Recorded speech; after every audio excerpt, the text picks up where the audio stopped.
بسم اللہ الرحمن الرحیم۔ السلام علیکم ناظرین، پروگرام نئی سوچ کے ساتھ میں ہوا کا میزبان افضال احمد۔ ناظرین، آج کا ہمارا پروگرام جو ہے وہ بڑی اہمیت کا حامل ہے، کیونکہ آج ہم اپنے اس پروگرام میں بات کریں گے کہ دیکھا جائے تو ملک کے بدلتے ہوئے حالات اور معاشرے کے جو حالات ہیں ان کا جائزہ لیا جائے تو اس کی وجہ سے جو ہمارے ذہنوں کے اوپر اور اسپیشلی ہماری نوجوان جو نسل ہے اس کے ذہنوں کے اوپر جو اثرات آ رہے ہیں اور اس کی وجہ سے جو ذہنی بیماریاں پیدا ہو رہی ہیں وہ کیا ہے، اور اس کے ساتھ ساتھ اس بیماریوں کی وجہ سے معاشرے کے اوپر جو گھریلو زندگی ہے اس کے اوپر اور انسان کے اپنے اوپر جو اس کے اثرات آ رہے ہیں اس کے اوپر ہم بات کریں گے کہ نوجوان نسل میں بڑھتا ہوا ڈپریشن، ذہنی تناؤ، یہ ذہنی تناؤ کیوں ہے، اس کے اسباب کیا ہیں، اس کی وجوہات کیا ہے اور اس ذہنی تناؤ کا حل کیا ہے۔ اسی حوالے سے بات کرنے کے لیے آج ہمارے ساتھ کال پہ ہوں گے ہمارے معزز مہمان جناب ڈاکٹر عبدالرحیم اشرف بلوچ صاحب، آپ اسلامی یونیورسٹی سے ہیں۔ ہمارے دوسرے مہمان رضوان راشد صاحب، آپ تجزیہ نگار ہیں، اور ہمارے تیسرے مہمان مولانا عبدالخالق ہمدرد صاحب، آپ مذہبی اسکالر ہیں، اور آج ہمارے اسٹوڈیو میں ہمارے مہمان حافظ سہیل احمد صاحب ہیں۔ حافظ صاحب، سب سے پہلے تو میں آپ کو اپنے پروگرام میں خوش آمدید کہوں گا۔ حافظ صاحب، آپ کیا سمجھتے ہیں کہ بیسیکلی کسی بھی چیز کے اوپر بات کرنے سے پہلے اس کے جو اسباب و محرکات ہوتے ہیں وہ جاننا ضروری ہے، تو یہ ڈپریشن جسے ہم ذہنی تناؤ کہتے ہیں، یہ ذہنی تناؤ ہے کیا؟ بیسیکلی ہم اس کی ڈیفینیشن کیسے کریں گے؟ بسم اللہ الرحمن الرحیم۔ بہت اچھا عنوان آپ نے یہ سلیکٹ کیا ہے۔ اس وقت سب سے مشکل ترین مرحلہ نوجوانوں کے لیے وہ ڈپریشن ہے، اور بلکہ اس پروگرام کو جب کچھ لوگ سن لیں گے شاید انہیں کچھ اس سے افاقہ ملے اور اس کے کافی ساری وجوہات جان پائیں، اور اسلام جو ہے وہ ڈپریشن سے ہر کسی کو نکالتا ہے۔ جی، اللہ رب العزت قرآن مجید میں بھی فرماتے ہیں کہ ہم انسان کو اس کی وسعت کے مطابق تکلیف دیتے ہیں یا اس پر مشقت ڈالتے ہیں، اور اسی طرح قرآن مجید میں دوسری جگہ ہے ان مع العسر یسرا فان مع العسر یسرا، کہ آسانی کے بعد تنگی ہے، تنگی کے بعد آسانی ہے۔ تو عرض یہ ہے کہ ڈپریشن جب آپ مسائل کا حل نہیں کر پاتے تو آپ میں ڈپریشن پیدا ہونا شروع ہو جاتی ہے۔ صحیح بات۔ تو پہلے اسلام یہ بتاتا تھا کہ آپ قرآن سے رہنمائی لیں، اس کے بعد احادیث سے رہنمائی لیں، علماء سے رہنمائی لیں، آپ کی ڈپریشن دور ہو جائے گی۔ لیکن اس وقت دنیا میں مادیت کا بہت زیادہ عروج ہے، صحیح۔ تو مادیت کے لوگ جو ہے وہ اس ڈپریشن کو دور کرنا ہی نہیں چاہ رہے۔ وہ آپ یہ دیکھیں، آپ ڈپریشن کے مریض ہیں تو آپ ڈاکٹر کے پاس جاتے ہیں، ڈاکٹر جب آپ کو اپنی فیس سامنے رکھ دیتا ہے تو آپ کی ڈپریشن وہیں زیادہ بڑھ جاتی ہے کم ہونے کے بجائے، اور اسی طرح اور بھی کافی سارے مسائل سامنے آنا شروع ہو جاتے ہیں۔ ماں باپ میں آپس میں اختلاف و انتشار ہوتا ہے، خاندان میں محبتیں نہیں ہیں، جس کی وجہ سے انتشار اور ذہنی تناؤ، ڈپریشن مزید بڑھتی چلی جاتی ہے۔ ہمارے ہاں معذرت کے ساتھ بہت سارے ادارے بنے ہوئے ہیں، بہت ساری تعلیمی اور مادیت کو سکھانے کے لیے تو بہت سارے ادارے بنے ہوئے ہیں، ان کو اعلیٰ تعلیم بھی دی جاتی ہے، لیکن ایک کامیاب شخص کیسے اپنی زندگی گزارے اس کے لیے سب سے پہلی جو اسے نقصان ڈپریشن دیتی ہے اس کا علاج بتانے کے لیے کوئی وجوہات نہیں ہیں۔ وہاں پر حکومت کی طرف سے ایسی ورکشاپس نہیں ہوتی، انہیں ان کا یعنی پیٹھ پر ان کو تھپکی نہیں دی جاتی کہ آپ آگے قدم بڑھائیں، آپ کو کوئی نہیں روک سکتا۔ تو یہ ساری چیزیں ہیں، خصوصاً ہمارا نصاب تعلیم جو ہے اس چیز میں آپ کو میرے خیال میں کوئی آپ کو چیپٹر بھی نہیں ملے گا۔ یہ اس وقت سب سے بڑی رکاوٹ ہے جو ڈپریشن کو بڑھا رہی ہے، کہ ڈپریشن ہے اس کا حل نہیں ہے لوگوں کے پاس۔ ڈپریشن کے حل پیدا کرنے کے لیے اس پر مختلف ورکشاپس حکومتیں کریں۔ بالکل، ابھی ہم اس کے حل کی طرف بھی آئیں گے۔ بیسیکلی ہم جاننا چاہ رہے تھے کہ یہ ڈپریشن کیا ہوتا ہے۔ اب یہ آپ نے بڑی خوبصورت بات کی ہے کہ انسان کی وہ کیفیت جب وہ سوچنے کی، سمجھنے کی اور عمل کرنے کی جب حص ہوتا ہے وہ کھو دیتا ہے، جب وہ بالکل مکمل مایوس ہو جاتا ہے۔ اب ظاہری بات ہے کہ ابھی جس طرح کے ملک کے حالات چل رہے ہیں، ہر بندہ جو ہے وہ مہنگائی سے بیزار ہے، مہنگائی کی وجہ سے اب وہ مہنگائی اتنی زیادہ ہے جبکہ اس کی جو آمدنی ہے وہ اتنی کم ہے، اب وہ بیچارہ ڈپریشن کا شکار نہیں ہوگا تو کیا کرے گا؟ اب ظاہری بات ہے انکم تھوڑی ہے، گھر کے اخراجات زیادہ ہیں، بچوں کے اسکول کے اخراجات، گھر کا رینٹ، کھانے پینے کے. اب ایک نارمل جو بندہ ہے اس کے گھر کا جو نارمل سب سے جو نارمل ترین خرچہ ہے وہ کم سے کم 25 سے 30 ہزار نارملی بنتا ہے. لیکن اب لوگ جو ہے ان کی اگر انکم دیکھیں تو انکم تو بالکل زیرو ہے. اور دیکھا جائے وہ ملک کے اوپر جو اتنے زیادہ قرضے آ گئے ہیں کہ ایک بندہ جو ہے وہ تقریباً 1 لاکھ فی کس کے حساب سے مقروض ہو چکا ہے. اب یہ جب ساری کیفیت دیکھتے ہیں اور پھر آگے دیکھتے ہیں ملک کے حالات، آئے روز جو ہے وہ دھرنے ہو جاتے ہیں، روڈیں بلاک ہو جاتی ہیں، لوگوں کے روزگار وہ نہیں ملتے، اس کی ڈپریشن. اور اس کے علاوہ جو ہمارے ملک میں جو سب سے بڑی بیماری ہے وہ ہے سیاسی سوچ. ہر بندہ جو ہے وہ اس کی سوچ سیاسی ہے، اس مسئلے کی طرف کسی کا کوئی رجحان نہیں ہے. لوگ ڈپریشن کی وجہ سے مختلف بیماریوں میں مبتلا ہو رہے ہیں. ابھی آپ نے نظام تعلیم کی جس طرح بات کی، اب دیکھیں اب تعلیم انسان کو نکھارتی ہے، اس میں ہنر پیدا کرتی ہے اور انسان کا جو کردار ہے اس کو روشن کرتی ہے، اس کے اخلاق، اس کو زندگی گزارنے کے طریقے بتاتے ہیں. لیکن ہمارے آپ پوری جس طرح آپ نے بات کی کہ تعلیم میں کوئی ایسی یونیورسٹیز کے اندر کوئی ایسی ورک شاپ نہیں ملتی جو آپ کو اس طرح کے جو مسائل ہیں، جو نفسیاتی مسائل ہیں، اس کے اوپر آپ کی مکمل رہنمائی کی جائے. بلکہ ایون اسٹوڈنٹ خود جو ہیں وہ روڈوں پہ آئے ہوتے ہیں، کیونکہ آئے روز ان کی کبھی فیسوں کا مسئلہ ہوتا ہے، کبھی رجسٹریشن کا مسئلہ ہوتا ہے، اور کبھی جو ہے وہ اس کے اندر جو مختلف تنظیمیں ہیں، گروپس ہیں، ان کی آپس میں لڑائی. اب ظاہری بات ہے کہ یہ سارے مسائل جب آپ کو ملتے ہیں معاشرے میں، اگر آپ کو کچھ تھوڑا سا ریلیف مل رہا ہو، مہنگائی کم ہو تو آپ تھوڑا اسٹیبل ہو سکتے ہیں، یا ملکی حالات کچھ نارمل ہو تو آپ اسٹیبل ہو سکتے ہیں. اب ظاہری بات ہے کہ اتنی زیادہ جب کیفیت آپ کے اوپر حاوی ہوگی تو ظاہری بات ہے ڈپریشن آپ کا بڑھے گا. بلڈ پریشر کے جو آپ یقین نہیں کریں گے کہ اس وقت جو ہے وہ بلڈ پریشر کے پاکستان میں سب سے زیادہ مریض پائے جا رہے ہیں. اور اس میں تعداد کن کی ہے؟ پہلے تو آپ دیکھیں کہ بلڈ پریشر کا مسئلہ جو تھا وہ بڑے عمر کے لوگوں میں ہوتا تھا، لیکن اب یہ آہستہ آہستہ جو ہے نوجوان نسل میں آنا شروع ہو گیا. تو اب دیکھیں اب یہ چیز تو ہوگی کہ ہمارے ذہنوں میں مایوسی آ چکی ہے، اب اس مایوسی سے بھی نکلنا ہے. چلیں اس کے اب حل کی طرف بھی آئیں گے. تو آپ کیا کہتے ہیں کہ اس کے جو نقصانات ہیں، نقصانات کیا ہو سکتے ہیں اس کے؟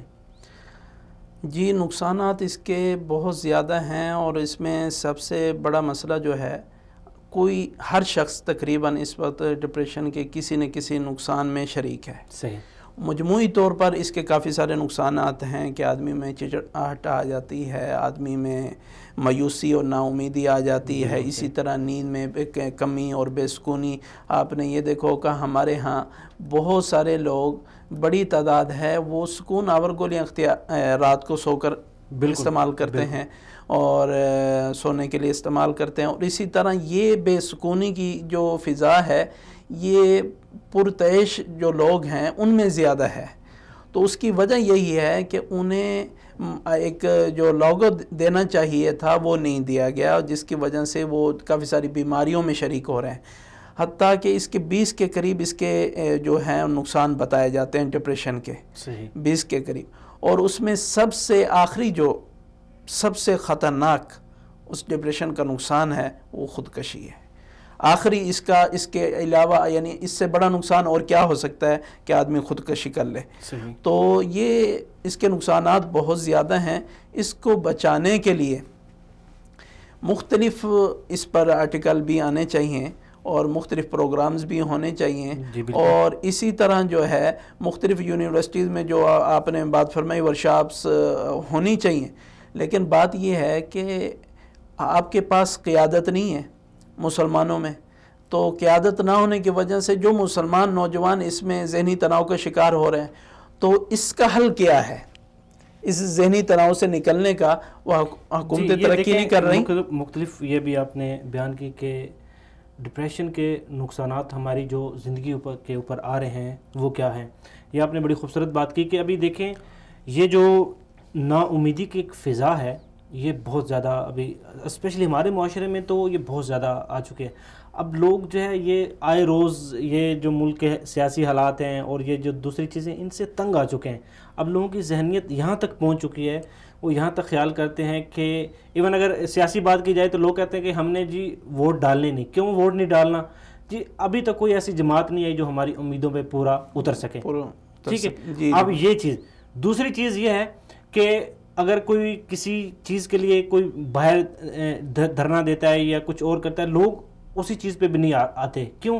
ہم پہلے بھی کبھی کافی عرصے سے دھرنے دے چکے ہیں، کافی چیزیں کر چکے ہیں، لیکن ہمیں کوئی جو پازیٹیو جو ہے پہلو وہ نظر نہیں آ رہا. کوئی اس ملک کے حالات اچھے ہوتے ہوئے نظر نہیں آ رہے. اب لوگ اتنا زیادہ نا امید ہو چکے ہیں. اس کے بعد آپ نے بات کی نیند کی کمی والی. یہ اس وقت سب سے زیادہ مسئلہ پایا جا رہا ہے کہ پاکستان میں جو نوجوان نسل ہے ان میں جو سب سے بڑی جو بیماری آ رہی ہے وہ نیند کی کمی. اب ظاہری بات ہے کہ جب اب ایک انسان جو ہے، اور اس میں اگر دیکھا جائے تو کافی سارا جو قصوروار ہم ٹھہرائیں گے وہ موبائل بھی ہے. جی، اس میں آپ نے جو نقصانات کی بات کی ہے نا، بات یہ ہے کہ نقصانات تو آپ گنتے چلے جائیں گے، ختم نہ ہونے والے ہیں. بالکل ٹھیک ہے. نیند کی کمی کی وجوہات کیا ہیں؟ مسئلہ یہ ہے کہ آپ کے خاندان کا جو فرد ہے، سربراہ ہے، جب اسے ہی نہیں پتا کہ میں نے ڈپریشن سے اپنی اولاد کو کس طرح نکالنا ہے تو وہ کس طرح نکالے گا؟ بالکل. نوجوان کیسے نکلے گا؟ بالکل. ڈپریشن بہت زیادہ ہے.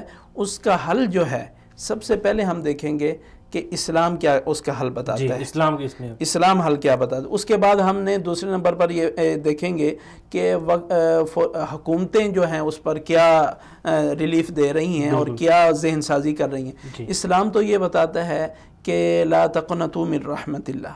کوئی بھی آپ کے پاس پریشانی آئی ہے تو آپ فوری طور پر اللہ تعالیٰ کی طرف متوجہ ہوں، 2 رکعت نماز نفل پڑھیں، اللہ تعالیٰ آپ کے مسائل آسان کرتے چلے جائیں گے. پھر اس وقت علماء امت جو ہے وہ اپنا کردار ادا کرتے تھے. آپ یہ بات سنی ہوگی کہ پہلے خانقاہوں میں ڈپریشن کیونکہ ایک جسمانی بیماری بھی ہے اور روحانی بیماری بھی ہے، تو پہلے خانقاہوں میں اس ڈپریشن کو دور کرنے کا علاج کیا جاتا تھا. کہ آج کل آپ دیکھیں کفایت شاری ہمارے خاندانوں میں نہیں رہی. پہلے خاندان کا سربراہ ہوتا تھا، بیٹا آپ نے جو اللہ تعالیٰ نے آپ کو دیا آپ تو اس کے قابل نہیں تھے، اللہ تعالیٰ نے بہت کچھ دے دیا ہے، تو اس پر کفایت شاری کی جاتی، اللہ تعالیٰ کا شکر ادا کیا جاتا تھا اور سکون ملتا تھا. آج خاندان کا سربراہ جو ہے اپنی اولاد اور نوجوانوں کو کہتے ہیں آپ نے تو کچھ کیا ہی نہیں. تو وہ ڈپریشن کا شکار ہوتے ہیں اور اس میں مزید جو اس طرح کی نیند کی کمی، کبھی موبائل میں، کبھی تیسری چیز میں، وہ اپنا وقت اس سے مشغول کرنے کی کوشش کرتے ہیں تاکہ میں وہ بات نہ سوچوں، ڈپریشن سے بچوں. لیکن وہ ایسا حل لیتا ہے جو مزید ڈپریشن پیدا کر دیتا ہے. یہ سب سے بڑا خطرے والی بات ہے. یہ سب سے بڑی خطرے والی بات ہے. جی حافظ سہیل صاحب، آپ نے اپنا قیمتی وقت نکالا، پروگرام میں شریک ہوئے، آپ کا بہت بہت شکریہ. ناظرین یہاں پر وقت ہو گیا ایک شارٹ بریک کا، ملتے ہیں شارٹ بریک کے بعد.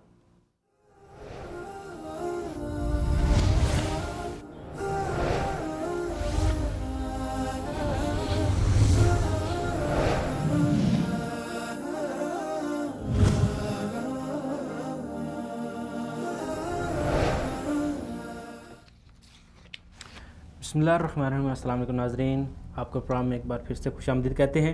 ناظرین آج ہم بات کر رہے ہیں کہ نوجوان نسل میں بڑھتا ہوا ذہنی تناؤ، اسباب اور اس کے محرکات کیا ہیں. ابھی ہمیں جوائن کیا ہے ڈاکٹر عبدالرحیم اشرف بلوچ صاحب نے، ان سے بات کرتے ہیں. السلام علیکم. وعلیکم السلام. جی ڈاکٹر صاحب، آپ کا بہت بہت شکریہ کہ آپ نے اپنا قیمتی وقت نکالا اور پروگرام میں شرکت کی. آج ہم بات کر رہے ہیں نوجوان نسل میں بڑھتا ہوا ذہنی تناؤ کیوں ہے، اس کے اسباب کیا ہیں، اس کی وجوہات کیا ہیں اور اس کا حل کیا ہے. آپ کیا سمجھتے ہیں کہ ہمارے معاشرے میں بڑھتا ہوا یہ جو ذہنی تناؤ ہے اس کے نقصانات کیا ہیں؟ بسم اللہ الرحمن الرحیم. ان اللہ لا یغیر ما بقوم حتی یغیروا ما بانفسہم. صدق اللہ العظیم. آپ نے نوجوانوں میں ذہنی تناؤ اور فرسٹریشن اور ڈپریشن کے حوالے سے بات کی ہے. جی جی.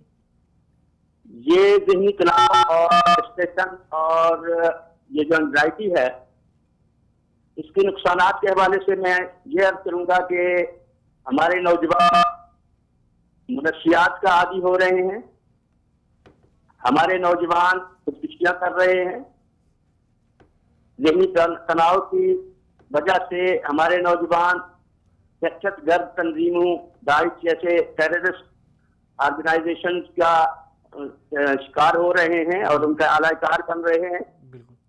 اور ہماری نئی نسل جو ہمارا فیوچر ہے، ہمارا مستقبل ہے، اس کے حوالے سے یقین کیجئے بہت ہی خوفناک منظر ہمارے سامنے آتا ہے جب ہم اس پر غور کرتے ہیں۔ سوال یہ پیدا ہوتا ہے کہ یہ ذہنی تناؤ، یہ ڈپریشن اور یہ فرسٹریشن نوجوانوں میں کیوں ہے؟ اس کی وجوہات کیا ہیں؟ تو جہاں تک میں سمجھا ہوں اس کی دو وجوہات ہیں۔ جی، ایک نوجوانوں کا بے روزگار ہونا، یعنی بے روزگاری، جی، اور دوسری جو وجہ ہے وہ ہے بے راہ روی۔ میرے جی، نزدیک ان نوجوانوں کو دو حصوں میں تقسیم کیا جا سکتا ہے۔ وہ نوجوان جو خط افلاس کے پاورٹی لائن سے نیچے ہیں، ان میں بے روزگاری ذہنی تناؤ، ڈپریشن اور فرسٹریشن کا سبب بن رہا ہے۔ اور اس کی مثال آپ دیکھیں کہ بے روزگاری کس حد تک ہے۔ تربت میں، بلوچستان میں 2 دن پہلے ہی جو واقعہ ہوا ہے، ہمارے 20 نوجوان، ان کی عمریں آپ دیکھیں، 18 سال، 19 سال، 20 سال تو نوجوان ہیں، جی، روزگار کی تلاش میں ایجنٹوں کے ہتھے چڑھ گئے، انسانی سمگلر کے ہتھے چڑھ گئے۔ انہوں نے ان کو خوشنما باغ دکھائے، ان سے لاکھوں روپے بٹورے۔ ان کے خاندان آپ دیکھ لیں کتنے غریب ہیں۔ ان کو دیکھ کر یقین کریں کہ حیرت ہوتی ہے کہ ہمارے حکمران کیا کر رہے ہیں۔ جی، یہ کس طرح اپنا نوجوانوں کو انہوں نے بے یار و مددگار چھوڑا ہوا ہے۔ اگر حضرت عمر رضی اللہ تعالیٰ عنہ فرماتے ہیں کہ دریائے دجلہ کے کنارے بکری یا ایک روایت میں کتا پیاس سے مر جائے تو عمر سے پوچھا جائے گا، کیا ہمارے حکمران سے ان نوجوانوں کے بارے میں کوئی سوال نہیں ہوگا؟ میں سمجھتا ہوں کہ ان کو اگر دہشت گردوں نے مارا، ان کی موت کے ذمہ دار اگر جو ہے یہ پاکستانی سمگلر اور ایجنٹ ہیں، جی، جی، تو اتنے ہی ذمہ دار ہمارے حکمران بھی ہیں بالکل، کہ وہ انہوں نے ایسی پالیسیاں بنائی ہیں کہ بے روزگاری بڑھتی چلی جا رہی ہے۔ تو میرے نزدیک خط افلاس سے نیچے جو نوجوان ہیں، ان میں ذہنی دباؤ، ذہنی تناؤ اور فرسٹریشن اور ڈپریشن اور اینگزائٹی کی وجوہات میں سب سے بڑی وجہ وہ بے روزگاری ہے۔ جبکہ خط افلاس سے جو اوپر نوجوان ہیں یا یونیورسٹیز میں، کالجز میں، جی، جی، تو ان میں بے راہ روی جو ہے سب سے بڑی وجہ ہے ڈپریشن کی، خط تناؤ کی۔ بے راہ روی، میں خود ایک یونیورسٹی میں پروفیشنل ایتھکس پڑھاتا ہوں، جی، جی، اور میں جانتا ہوں کہ اسٹوڈنٹ، یونیورسٹی لیول کے اسٹوڈنٹ ایتھیکل گراف کس اسٹیج پر ہیں۔ یعنی ان کی حرکتیں دیکھ کر اور ان کی یہ ساری چیزیں، رویے دیکھ کر، ان کا ایٹیٹیوڈ، ان کی بیہیویئر دیکھ کر حیرت ہوتی ہے کہ ہمارے کرتا دھرتا، ہمارے کارکردگان تعلیم کیا کر رہے ہیں، اپنی ذمہ داری سے کیوں انہوں نے صرف نظر کیا ہوا ہے۔ جی، یہ نوجوان یا تو منشیات کا استعمال کرتے ہیں اور اپنی زندگی، فیوچر تباہ کر کے بیٹھ جاتے ہیں، یا پھر یہ نوجوان خودکشیاں کر لیتے ہیں، اور یا پھر یہ نوجوان جو ہے اعلی کار بن جاتے ہیں دہشت گرد تنظیموں کے۔ ہمارے ملک میں پچھلے دنوں واقعات ہوئے ہیں کہ انجینئرز، ڈاکٹرز اور کیسے کیسے لوگ جو ہے وہ ان تنظیموں کے اعلی کار بنے اور انہوں نے جو ہے نا اس طرح کی کارروائیاں کی۔ تو میں سمجھتا ہوں کہ یہ ایک ایسا قومی مسئلہ ہے کہ اگر اس کی طرف فوری طور پر توجہ نہیں دی گئی تو یقین کریں کہ مستقبل کے حوالے سے جو اندیشے میں مجھے محسوس ہو رہے ہیں وہ شاید میرے پاس الفاظ نہیں ہے کہ میں بیان کر سکوں۔ جی ڈاکٹر صاحب، آپ کا بہت بہت شکریہ کہ آپ نے اپنا قیمتی وقت نکالا اور پروگرام میں شرکت کی۔ ناظرین، یہاں پر سوچنے کی بات ہے کہ نوجوان نسل، اسپیشلی جو اسٹوڈنٹ ہیں، یونیورسٹی میں جاتے ہیں تعلیم حاصل کرنے کے لیے، اپنی زندگی سنوارنے کے لیے اور اپنے آپ کو قابل بنانے کے لیے، لیکن جب ایک نوجوان ڈپریشن کا شکار ہوگا، وہ ذہنی طور پہ اتنا زیادہ ڈسٹرب ہوگا، تو وہ یونیورسٹی میں جب جائے گا یونیورسٹی میں، تو وہ تعلیم کی طرف اس کا دھیان کہاں ہوگا؟ اب ظاہری بات ہے کہ وہ اپنے دلی سکون کے لیے مختلف جو ہے وہ طریقے استعمال کرتا ہے، اور بعض اوقات برے دوستوں کی بری صحبت سے وہ مختلف جو جسمانی بیماریاں ہیں اس میں مبتلا ہو جاتا ہے، جس میں آپ دیکھیں گے کہ یونیورسٹیز میں اس وقت جو سگریٹ پینے والے اسٹوڈنٹ ہیں ان کی تعداد دیکھیں آپ کو 70% سے زیادہ نظر آئے گی، جو کہ ایک حیرت ناک اور خطرناک چیز ہے کہ یونیورسٹی کا طالب علم جب وہ سگریٹ کی گندی بیماری میں مبتلا ہوں گے تو یہ شروعات ہوتی ہے بے راہ روی کی۔ جب آپ سگریٹ کا استعمال کریں گے تو پھر آگے سٹیپ بائی سٹیپ منشیات کی طرف بھی آپ چلے جائیں گے، چونکہ یونیورسٹیز میں ایسی کچھ تنظیمیں، ایسے کچھ گروہ ہیں جو چاہتے ہیں کہ ہماری نوجوان نسل بے راہ روی کا شکار ہو جائے، منشیات کا استعمال کرے۔ ظاہری بات ہے کہ جب ایک اسٹوڈنٹ منشیات کا استعمال کرتا ہے تو اس کی جو ذہنی اور اس کی جو قابلیت ہوتی ہے وہ دن بدن گھٹتی جا رہی ہے، اور وہ ایک بیماری کو چھپانے کے لیے، ایک جھوٹ کو چھپانے کے لیے مختلف جھوٹ کا سہارا لیتا ہے، اور آخر کار وہ کٹتے کٹتے کٹتے تعلیم سے بھی کٹ جاتا ہے، اس معاشرے سے بھی کٹ جاتا ہے، والدین کے ساتھ جو اس کا ایک رشتہ ہوتا ہے وہ بھی کٹ جاتا ہے، اور وہ ایسے تاریکی اور اندھیرے میں چلا جاتا ہے جہاں پر اس کا واپس آنا ناممکن ہوتا ہے۔ آخر وہ کون سی وجوہات ہے کہ ہماری نوجوان نسل جو ہے وہ اس بے راہ روی کا شکار ہو رہی ہیں، ڈپریشن میں مبتلا ہو رہی ہیں؟ ابھی ہمیں جوائن کیا ہے مولانا عبد الخالق ہمدرد صاحب۔ مولانا صاحب، آپ کو میں اپنے پروگرام میں خوش آمدید کہتا ہوں۔ السلام علیکم مولانا صاحب، آج ہم بات کر رہے ہیں نوجوان نسل میں بڑھتا ہوا ڈپریشن، ذہنی تناؤ، اس کے اسباب کیا ہیں، اس کے محرکات کیا ہیں؟ آپ کیا سمجھتے ہیں کہ سب سے پہلے تو ہم تھوڑا سا اس کو معاشرے سے منسوب کرتے ہیں کہ ہمارے معاشرے میں یہ جو بڑھتا ہوا ذہنی تناؤ ہے، اس کے نقصانات جو ہیں وہ معاشرے کے اوپر کیا آ رہے ہیں، گھریلو زندگی جو ہے اس کے اوپر کیا آ رہے ہیں، اور جو فرد واحد ہے جو بندہ اس ڈپریشن کا شکار ہے اس کی اپنی جو زندگی ہے وہ کس طرح ڈسٹرب ہو رہی ہے؟ بسم اللہ الرحمن الرحیم۔ اصل میں ڈپریشن جو ہے بنیادی طور پہ آپ کی لائن جو ہے نا اس میں آواز صاف نہیں آ رہی، گونج آ رہی مجھے دوبارہ سے۔ جی، ابھی آپ کو آواز اچھا، صاف سنائی دے رہی؟ ابھی کچھ صاف ہے۔ جی۔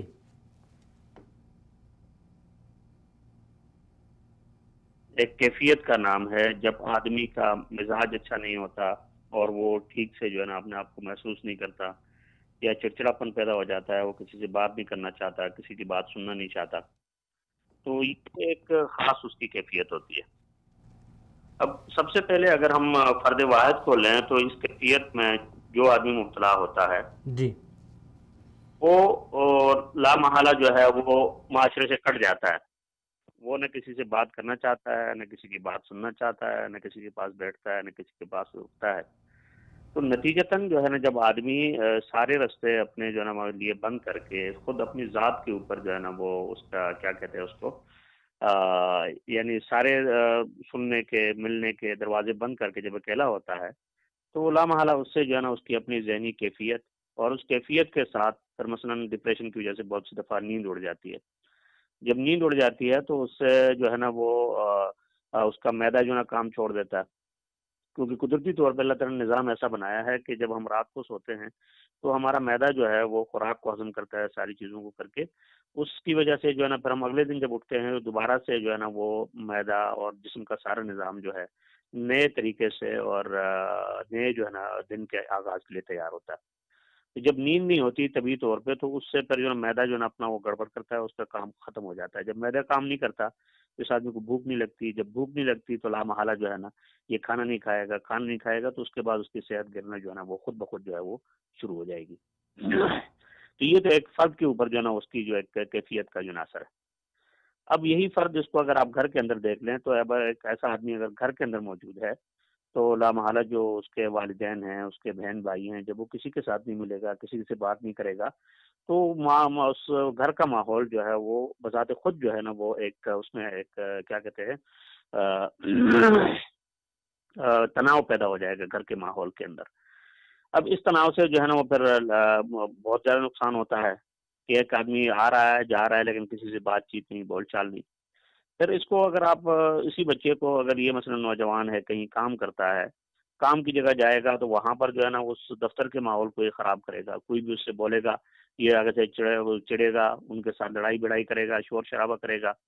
اور اگر یہ طالب علم ہے کسی اسکول میں، کالج میں، یونیورسٹی میں، مدرسے میں، اگر وہاں پر ہے تو اس صورت میں اس اپنی کلاس کے اوپر، اپنے ٹیچرز کے اوپر اور اپنے اس ماحول کے اوپر جو ہے نا اس کا اثر جو ہے وہ پڑے گا۔ تو اس سے پھر جو ہے نا یہ ایک سمجھے کہ ایک بندہ جس کے اوپر یہ ڈپریشن کی ایسی حالت ہے اس کی وجہ سے خود اس کی اپنی ذات، اس کا اپنا گھر، اس کا ماحول اور اس کے بعد جہاں وہ کام کرتا ہے یا جہاں پڑھتا ہے وہ سارا جو ہے نا اس سے متاثر ہوتا ہے۔ یہ تو ایک پہلی بات ہے۔ اب اس کا جو یعنی ڈپریشن ہوتا کیوں ہے، تو اس کے بہت سے اسباب ہو سکتے ہیں. اس میں ہم یہ نہیں کہہ سکتے کہ صرف کسی ایک وجہ سے ایسا ہو گیا ہے، تو وہ ایسا نہیں ہوتا. اس کے بہت سارے اسباب ہو سکتے ہیں. اب اس میں ہو سکتا ہے مثلاً کسی کی کوئی خواہش پوری نہیں ہوئی، اس کی وجہ سے اس کو جو ہے نا وہ اپنے آپ کو سمجھتا ہے کہ یار میں تو بالکل اکیلا ہوں، میرے ساتھ کوئی بھی نہیں ہے اور میری بات سنی نہیں جا رہی، تو یہ بھی ڈپریشن کا سبب ہو سکتا ہے. اچھا، اس کی کوئی ضرورت ہے وہ پوری نہیں ہوئی اور اس کو جو ہے اس کے پاس وسائل نہیں ہیں، تو اس کی وجہ سے بھی اس کو ڈپریشن ہو سکتا ہے. اچھا، اسی طرح سے اور بھی بہت سارے اسباب ہو سکتے ہیں. اور پھر اس کے بعد جو ایک بہت بڑا سبب ہے وہ یہ ہے کہ تربیت کا فقدان اور درست ذہنی تربیت کا نہ ہونا، یہ بھی ڈپریشن کا بہت سب سے بڑا، میرے خیال میں سب سے بڑا سبب ہے یہ. کیونکہ دیکھیں، جب بندہ آدمی کو کسی چیز کی ضرورت ہے یا اس کے پاس وہ وسائل دستیاب نہیں ہیں اور وہ بڑے بڑے خواب دیکھ رہا ہے، یا جس کو کہتے ہیں کہ اردو میں کیا کہتے ہیں، خیالی پلاؤ پکانا. اب وہ خیالی پلاؤ پکا تو رہا ہے، لیکن اس کے پاس اس کے وسائل نہیں، کچھ نہیں ہے، تو وہ پھر اپنے آپ کو جو ہے نا وہ سمجھے کہ ہارا ہوا سمجھ کے پھر اس کو جو ہے ڈپریشن کا شکار ہو جاتا ہے. پر میں ایک لیکن چھوٹی اگر سی یہی بات کی اس آدمی جو ہے نا اگر جی میں اس بات کو تھوڑی سی جو ہے وہ آگے لے کے جاتا ہوں. دیکھیں، ہاں، یونیورسٹیز کے اندر اور اس تمام تعلیمی اداروں کے اندر آپ کو پڑھایا جاتا ہے کہ عدل و انصاف آپ کو پڑھایا جاتا ہے، اچھا اخلاق آپ کو پڑھایا جاتا ہے، اور یہ معاشرے کا جو ایک پہلو ہے اس کو بڑے خوبصورت طریقے سے اور بڑے احسن طریقے سے آپ کو بتایا جاتا ہے. آپ کو بتایا جاتا ہے کرپشن کرنا جو ہے وہ بالکل گناہ ہے، جھوٹ بولنا گناہ ہے، اور باہر جو ہے وہ آپس میں اخلاق اتنے اچھا آپ کو اخلاق پڑھایا جاتا ہے. لیکن وہی بچہ جب معاشرے میں آتا ہے تو سچویشن بالکل ڈیفرنٹ ہوتی ہے. پھر وہاں پر معاشرے کے ساتھ اس کی ایڈجسٹمنٹ کرنا، اب ظاہری بات ہے وہ اس کو پڑھایا جاتا ہے کہ آپ عدل و انصاف کریں گے. اب ابھی اس کرنٹ سچویشن کو دیکھیں، اگر ایک اسٹوڈنٹ جو ہے وہ معاشرے میں آتا ہے تو اس کو انصاف نام کی کہیں کوئی چیز نہیں ملتی. اب ظاہری بات ہے کہ یہ ساری چیزیں جو ہیں وہ جب مل جائیں گی تو انسان جو ہے اس کو انصاف نہیں مل رہا، روزگار کے مواقع نہیں مل رہے، اور اس کے علاوہ جو جھوٹ ہے، جھوٹ کا ایک بہت بڑا ایک جو بیماری ہے وہ اس کے سامنے آئے گی. اب یہ سارے مسائل جب اس کے سامنے آئے گے تو ڈپریشن کی بیماری تو ضروری ہو جاتی ہے. پھر دیکھیں، میں نے ابھی آپ سے شروع میں عرض کیا کہ اس کے بہت سارے اسباب ہیں، ان میں سے چند آپ نے بھی بتائے. جی تو یہ اسباب اس کے بہت سارے ہو سکتے ہیں، اس میں کوئی شک نہیں ہے. ٹھیک ہے، لیکن اب اس کو جو ہے نا، جب ہم یہ کہتے ہیں کہ اس کے اسباب مختلف ہے، ساری چیزیں، اور اس وقت جو ہمارا میڈیا ہے یا اس میڈیا کے ذریعے سے جتنی چیزیں ہمارے سامنے آ رہی ہیں، اس میں بھی بہت سارے اسباب جو ہے نا ڈپریشن کے ہیں، وہاں پر بھی موجود ہے. میں اس تفصیل میں نہیں جانا چاہ رہا، لیکن جو باتیں آپ نے کی کہ بھئی وہ پڑھتا کچھ ہے اور عملی زندگی میں کچھ دیکھتا ہے، جی تو یہ اس کا واقعی بہت بڑا سبب ہے. اور اس کی بھی بنیادی وجہ وہی ہے جو میں نے آپ سے عرض کی کہ تربیت کا فقدان. آخر معاشرہ کن لوگوں سے بنتا ہے؟ معاشرے میں جو لوگ انصاف نہیں کر رہے لیکن وہ انصاف کے منصب پر بیٹھے ہوئے ہیں، تو آخر یہ بھی تو وہی لوگ ہیں نا جنہوں نے انہی اسکولوں سے، انہی کالجوں سے، انہی اداروں سے پڑھا تھا، صحیح. وہ بھی وہاں گئے، ان کو کیا ہو گیا؟ اچھا، اسی طرح سے معاشرے میں جو لوگ لوٹ مار کر رہے ہیں، جو سارے کر رہے ہیں، آخر یہ بھی انہی اداروں کے وہاں سے پڑھے ہوئے ہیں، اسی تربیت سے نکل کے یہاں تک پہنچے ہیں، صحیح. تو ان کے اندر وہ تبدیلی جو ہے نا کیوں نہیں آئی؟ کیونکہ معاشرہ جو ہے فرد سے تشکیل پاتا ہے، افراد کی تربیت جو ہے نا وہ ضروری ہے تاکہ اس کی وجہ سے معاشرے کے اندر تبدیلی آئے. جی اس میں ایک اور سب پھر سے بڑی تبدیلی جو ہے نا وہ دو طرح سے ہوتی ہے، ایک نیچے سے اوپر شروع ہوتی ہے جو فرد سے شروع ہو کر اوپر تک پہنچتی ہے، اور ایک تبدیلی اوپر سے شروع ہوتی ہے جو نظام سے شروع ہو کر فرد تک پہنچتی ہے. بالکل صحیح بات. ٹھیک ہے، ان میں سے ایک جو وہ ہے تبدیلی، یہ دیر پا ہوتی ہے، جو فرد سے نظام تک پہنچتی ہے، یہ دیر پا تبدیلی ہوتی ہے، اور اس کے لیے وقت بھی بہت چاہیے ہوتا ہے. جبکہ نظام سے اوپر سے نیچے جو تبدیلی آتی ہے اس کی تنفیذ زیادہ آسان، اور اس کا جو ہے نا وہ کیا کہتے ہیں، اس کو نافذ کرنا زیادہ آسان ہوتا ہے، لیکن اس کو معاشرے کے اندر برقرار رکھنا جو اس میں مشکلات ہوتی ہیں. تو یہ ایک الگ موضوع ہے. لیکن جو ڈپریشن والا جو مسئلہ ہے، اس ڈپریشن سے نکلنے کے لیے پھر ہمیں اس کا انتظام یہ کرنا پڑے گا کہ ہر یعنی آدمی کو یہ شعور ہو کہ بھئی دنیا جو ہے نا وہ صرف جیسے آپ چاہتے ہیں اس طرح سے کام نہیں ہوتے، جس طرح سے آپ سمجھتے ہیں اس طرح سے کام نہیں ہوتے، بلکہ چیزیں جو ہے نا ان کی یعنی بہت ساری مختلف ہوتی ہیں. اس میں آپ سے ایک وہ کہیں میں نے پڑھا تھا، یہ جنرل موسیٰ جو ہے نا ہمارے پاکستانی فوج کے پہلے CNC تھے، تو یہ شاید قدرت اللہ شہاب نے لکھا ہے کہ وہ جب فوج سے جو ہے نا فارغ ہوئے تو ان کو جنرل ایوب نے لگا دیا گورنر جو ہے بلوچستان کا. تو انہوں نے اپنے سیکٹری کو لیا اور اس میں شہر میں گھومے سارا، ہاں بھئی یہ ایسا کر دو، ایسا کر دو، ایسا کر دو، ایسا کر دو، ساری چیزیں کر کر آ کے وہ آرڈر دے کے جو ہے نا وہ واپس چل گیا۔ تو کوئی 2-3 ہفتوں کے بعد انہوں نے کہا بھئی ہمیں چل کے دوبارہ دیکھنا چاہیے کہ کتنی تبدیلی آئی اور چیزیں کتنی ٹھیک ہوئی ہیں۔ تو وہ وہاں سے نکلے اور دوبارہ جب وہ سارے شہر میں گھومے تو دیکھا بھئی وہ سارا جس طرح سے پہلے تھا اسی طرح سے کوئی چیز تبدیل نہیں ہوئی۔ تو ان کو بڑا غصہ آیا، انہوں نے اپنے سیکٹری کو بلایا اور کہا کہ بھئی میں نے آرڈر دیا تھا اور ابھی تک جو ہے نا اس آرڈر پہ عمل نہیں ہوا، یہ کیا جو ہے نا تماشا ہے؟ تو کہتے اس نے کہا جی اگر اجازت ہو تو میں ایک بات آپ سے عرض کروں۔ تو کہا ٹھیک ہے کہو۔ تو اس نے کہا کہ فرق یہ ہے کہ اس وقت آپ کوئٹہ گریزن میں نہیں ہیں، آپ کوئٹہ جو ہے نا وہ گورنر ہاؤس میں بیٹھے ہوئے ہیں۔ تو وہ جو ڈسپلن اور فوج کے اندر جو انضباط ہوتا ہے اس کا آپ تصور دوسری جگہ نہیں کر سکتے کہ جیسے وہاں پر ہوتا ہے باہر اسی طرح سے ہوگا۔ تو اسی طرح سے جو کچھ ہم کتابوں میں پڑھتے ہیں، جو کچھ ہم تعلیمی اداروں میں پڑھتے ہیں، میرے خیال میں اس کی توقع رکھنا کہ ہو بہو یہی چیز معاشرے میں ہوگی، ایسا تو شاید جو ہے نا اگر ناممکن نہیں ہے تو اس سے تھوڑا سے کم درجے کی چیز ہے، اس سے آگے کی کوئی چیز نہیں ہو سکتی ہے۔ جی اب تو دیکھیں اس تربیت کو اب ہمیں جو ہے نا اب اس کو آغاز جو ہے وہ گھر سے کرنا پڑے گا، گھر سے پھر اداروں تک، اداروں سے لے کر یہ ساری چیزیں۔ جی مولانا اور صاحب عموماً یہ میں آپ سے چیزیں یہ تو بھی عرض کروں کہ یہ دیکھیں یہ چیزیں تو ہم نے ساری ڈسکس کر لیں کہ ڈپریشن جو ہے وہ کیا ہے، اس کے اسباب کیا ہیں، اس کے بعد ہم نے یہ جانا کہ اس ڈپریشن کی وجہ سے ہمارے معاشرے کے اوپر کیا اثرات پڑ رہے ہیں، ہماری گھریلو زندگی کس طرح ڈسٹرب ہو رہی ہے، اور ایک نوجوان جو ہے وہ اس کے جو وہ ذہنی طور پہ جو ہے وہ زیادہ کنفیوز کیوں ہیں، مایوس کیوں ہیں، اور اس کے جو اگر اسٹوڈنٹ ہے تو اس کے تعلیمی جو سرگرمیاں ہیں وہ کتنی متاثر ہو رہی ہیں، اگر وہ کسی اور فیلڈ میں ہے تو جس فیلڈ میں وہ ہے وہاں پر اس کی جو سرگرمیاں ہیں وہ کتنی متاثر ہو رہی ہیں۔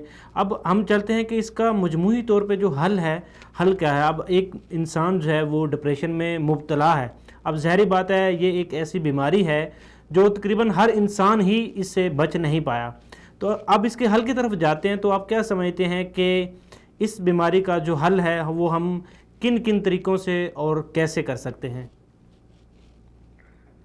اس میں حل کی طرف جو سب سے بڑی اور سب سے پہلی بات ہے، سب سے بڑی اور سب سے پہلی بات وہ تو یہ ہے کہ اس بندے کو یہ ادراک ہو کہ واقعی یار میں کسی اس کیفیت میں مبتلا ہوں، اس سے مجھے نکلنا چاہیے۔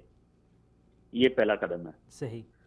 بہت سے لوگ جو اس میں مبتلا تو ہوتے ہیں لیکن وہ اس کا اعتراف ہی نہیں کرتے کہ بھئی میں ڈپریشن میں ہوں یا کچھ ہوں، کہتے ہیں چھوڑو یار میرا مزاج ہی ایسا ہے۔ ٹھیک ہے، حالانکہ وہ مزاج ایسا نہیں ہوتا بلکہ وہ ڈپریشن ایک کوئی ایسی چیز ہے، ایک بات۔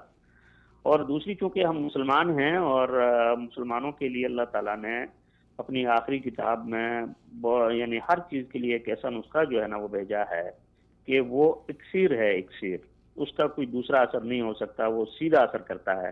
اس کے لیے فرمایا الا بذکر اللہ تطمئن القلوب، کہ اللہ کے ذکر سے جو ہے وہ دلوں کو اطمینان حاصل ہوتا ہے، دلوں کو سکون حاصل ہوتا ہے۔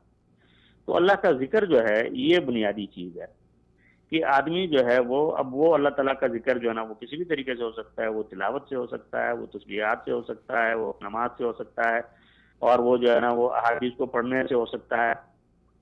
یہ سارا جو ہے نا ذکر میں شامل ہے۔ اب اس کو جو ہے نا اس پہ لایا جائے کہ وہ اس کے دل کو اطمینان ہو، وہ اپنے دل کے اندر سے اس کو محسوس کرے کہ یار واقعی میں تبدیل ہو رہا ہوں اور مجھے جو ہے نا اس کیفیت سے نکلنا چاہیے۔ یہ پہلی بات ہے۔ دوسری بات، جو معاشرے کے جو افراد ہیں وہ اس کے ساتھ جو ہے نا وہ بجائے اس کے کہ اس کو، ہمارے ہاں ایسا ہوتا ہے کہ ایک آدمی کو ایک مرتبہ بتایا، 2 مرتبہ، اس کے بعد جو ہے نا اس کو چھوڑ دیا کہ چلو یار جاؤ جو میں کرو۔ یہ ایک غلط رویہ ہے۔ بلکہ اگر کوئی آدمی اس میں مبتلا ہو گیا تو کم از کم اس کے ساتھ ہمدردی کی جائے، اس کے ساتھ جو ہے نا وہ اٹھنا بیٹھنا کیا جائے، اور اس کی اس صورتحال سے اس کو نکالنے کے لیے اس کو بتایا جائے کہ ہاں یار یہ مسئلہ جو ہے نا ایسا ہے، اس میں کوئی مسئلہ نہیں ہے، یہ سب کے ساتھ ہوتا ہے، صرف آپ کے ساتھ نہیں ہے، تو اس سے آپ نکلنے کی کوشش کرتے ہیں، اس کو سمجھا بجھا کے۔ ایک بات۔ تیسرا طریقہ اس کے یہ کہ اس کو کسی ایسے کام میں لگایا جائے کہ وہ اس کیفیت سے نکلے۔ یہ جو ہے نا جیسے اس میں فارسی کی مثال ہے کہ خالی جو ہے نا دل جو ہے وہ اس کو وہ شیطان کا گھر ہوتا ہے، تو وہ شیطان کا گھر ہے۔ اب اس کے اندر خیالات آتے ہیں، لیکن اسی آدمی کو اب کام میں لگائیں گے، کسی مثبت سرگرمی میں لگائیں گے تو وہ جو ہے نا وہ ٹھیک اس میں لازماً اس میں فرق آئے گا، اس کی جب سوچ بٹے گی، تبدیلی آئے گی تو اس میں فرق پڑے گا۔ چوتھا یہ ہے کہ ایسے لوگوں کو کم از کم جو ہے وہ کچھ تھوڑے سے سیر سپاٹا کرایا جائے، ان کو جو ہے نا آپ دائیں بائیں لے کے جائیں، ان کو جو ہے تھوڑا گھمائیں پھرائیں، ٹھیک ہے، تاکہ اس کو توجہ اس کی ہٹ جائے اس صورتحال سے۔ کیونکہ جب تک آدمی اس کی توجہ نہیں بٹے گی تو وہ اسی کے اوپر جو ہے لگا رہے گا کہ ہاں یہ ہے یہ ہے یہ ہے. اور میں آپ سے عرض کروں کہ اس وقت جو ہے نا یہ بیماری صرف اس کی وجہ سے بھی نہیں, یہ جو موبائل آ گیا ہے, موبائل نے جو ہے نا اس میں بڑی تباہیاں اور بہت ساری چیزوں کو اس نے ایسا برباد کیا کہ آپ اس کو سوچ بھی نہیں سکتے. صحیح بات. میرا ذاتی تجربہ ہے کہ میں جگہ جگہ دکانوں پہ جاتا ہوں, دکاندار سے میں سودا لینا چاہ رہا ہوں اور اس کے کان میں جو ہے نا وہ اس کا جو ہے نا وہ کیا کہتے ہیں وہ آکسیجن کی ٹیوب کی طرح جو ہے نا وہ اس نے گسیڑا ہوا ہے کان میں, اور جو ہے نا وہ بات ہی نہیں سن رہا. کئی دفعہ کہنا پڑتا ہے اس کو, دکاندار کو, کہ بھائی جو ہے نا یہ میں ادھر سودا لے رہا ہوں, ذرا تھوڑا سا اس کو کان سے نکال دو. ٹھیک ہے نا. جب یہ کیفیت ہے, سڑک کے اوپر لوگ جا رہے ہیں اور وہ جو ہے نا وہ موبائل جو ہے نا اسی طرح سے کان میں اس کا ہیڈ فون لگا ہوا ہے اور وہ جو ہے نا وہ جا رہا ہے سڑک پہ. بھائی کون سا فرض ہے یا کون سا کوئی ایسا ہے کہ آپ جو ہے نا گاڑی بھی چلا رہے ہو اور ساتھ میں میوزک بھی سن رہے ہو اور وہ بھی کانوں میں لگا کے. موٹر سائیکل پہ آپ جا رہے ہیں اور جو ہے اس سے میسیجنگ ہو رہی ہے, ٹھیک ہے, 80 کی سپیڈ سے جو ہے موٹر سائیکل جا رہا ہے اور اس کے اوپر بیٹھ کے میسج لکھ رہا ہے. بالکل ایسے ہی ہے. یہ تو کوئی انسانیت نہیں ہے نا. اب یہ جو چیزیں ہیں پھر اس طرح سے کر کے اب آدمی کہے کہ نہیں یہ ڈپریشن جو ہے نا صرف اس کی وجہ سے, نہیں ایسا نہیں ہے. اس کے بہت سارے اسباب ہیں اور اس کے بہت سارے حل ہیں, اور اس میں سب سے پہلا جو اس کا قدم ہے وہ یہ کہ وہ آدمی اعتراف کرے کہ ہاں یار واقعی میں جو ہے ڈپریشن کا شکار ہوں اور مجھے اس سے نکلنا چاہیے. اس کے بعد پھر اس کا گھر, اس کا ماحول, اس کا اسکول, اس کا کالج, اس کی یونیورسٹی, ان کو چاہیے کہ وہ اس کے ساتھ جو ہے نا وہ پھر تعاون کریں اور ان کو اس میں نکلنے کے لیے مدد دیں. یہ اس کا طریقہ ہو سکتا ہے کہ آدمی اس سے جو نجات ہوگا وہ کرے. اور اگر اس سے بھی آگے کسی کا کیس بڑھ گیا تو پھر اس کو کسی نفسیاتی ڈاکٹر سے رابطہ کرنا چاہیے, جو اس کو کوئی اس کا حل جو ہے نا وہ بتائے کہ یہ اس کا حل ہو سکتا ہے. کیونکہ نفسیات میں جو ہے نا بہت ساری ان چیزوں کا بھی حل ہے جو دوائیوں میں اور اس طبی علاج میں موجود نہیں ہے.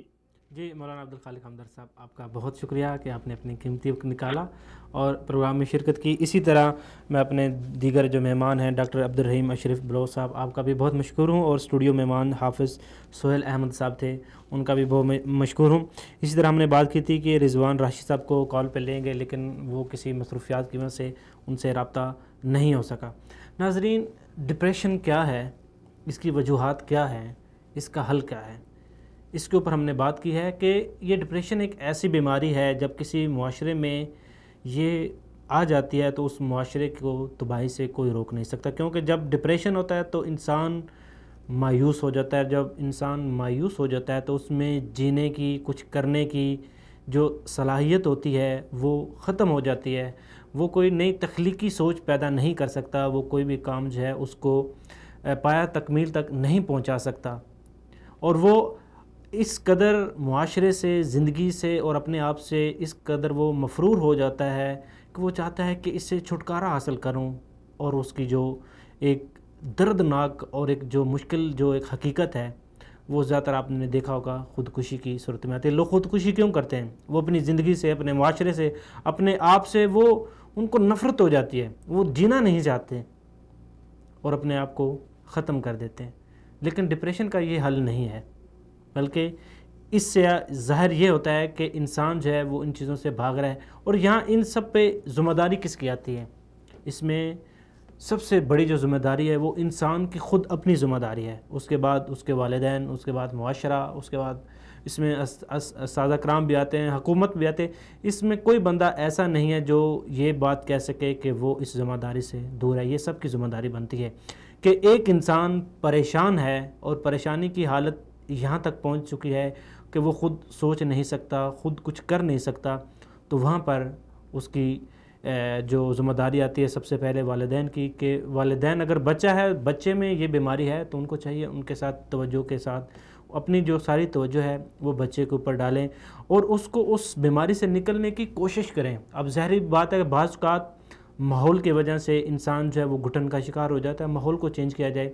جیسا کہ مولانا عبدالخالق صاحب کہہ رہے تھے کہ بعض اوقات ایسا ہوتا ہے کہ انسان ایک ہی ماحول میں, ایک ہی جگہ پہ رہ کے وہ ایسا ڈپریشن میں شکار ہو جاتا ہے کہ وہ چاہتا ہے کہ کہیں دور چلا جائے.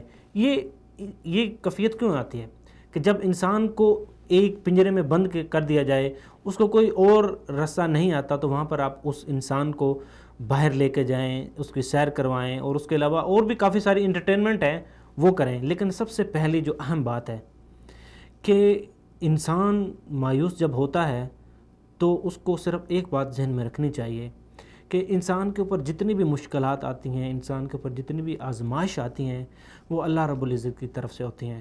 اور اس صورتحال میں سب سے پہلا کام جو کرنا چاہیے وہ اب اپنے آپ کو اللہ رب العزت کے جو ہے وہ سامنے پیش کر دینا چاہیے اور اللہ سے معافی مانگنی چاہیے اور مدد بھی اللہ سے مانگنی چاہیے. اللہ پاک میں اس بیماری میں، اس مشکل اور اس آزمائش میں ہوں، اس میں صرف آپ ہی مجھے نکال سکتے ہیں. اللہ پاک کے علاوہ کوئی آپ کو کسی مشکل سے نہیں نکالنا چاہیے. سب سے پہلے انسان کو اپنے آپ کو پختہ کرنا پڑے گا. کتنے بھی حالات مشکل ہو، کتنی بھی کٹھن ہو، کتنی بھی مشکلات ہوں، انسان کو مایوس نہیں ہونا چاہیے بلکہ اللہ پاک کے اوپر امید رکھنی چاہیے، کیونکہ امید ہی ایک ایسی چیز ہے جس سے انسان اپنی ساری پریشانیوں سے نکل سکتا ہے.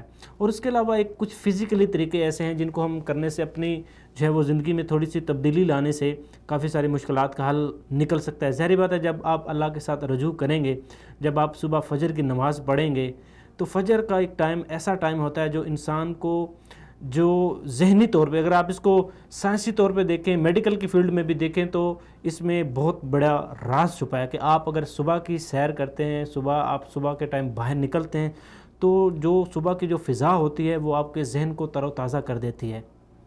ظاہری بات ہے جب آپ کا ذہن تر و تازہ ہوگا تو آپ جو مینٹلی طور پہ تھوڑا سا ریلیکس ہوں گے تو آپ میں سوچنے کی جو ہے وہ ہمت بڑھ جائے گی، آپ کے اندر نئے نئے آئیڈیاز آئیں گے.